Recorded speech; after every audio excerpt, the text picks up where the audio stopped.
Delta is not a good approximation for probability of being in the money under two conditions. And I'm going to show you. First, let's take a look at SPY. If we go out 39 days, we go to a 30 delta option right here.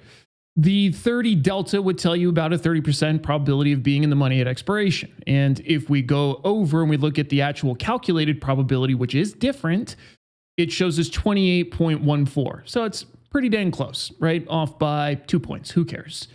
Well, let's now go out further. Let's go to 16 Jan, which is 249 days out. Let's go to that same 30 delta. 29 delta, close enough. This would tell us 29% probability of being in the money at expiration, and this one instead has 25%. So what just happened? We're in one of the most liquid underlyings that exist, and what you just learned is that if you go further out in time, the relationship starts to break down more. Now, again, this is still close enough because it's super liquid, not very volatile, which is the next key component. Let's take a look at Tesla. If we do the same exercise, let's first do the 39 DTE and we do the 30 delta.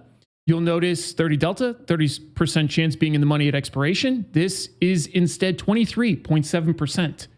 That's a pretty big difference. This is actually a bigger difference than what you saw in SPY going further out in time. So pay attention. Let's go to 16 Jan 26. Let's go to 30 delta again, 29, 31, same, just go somewhere in here.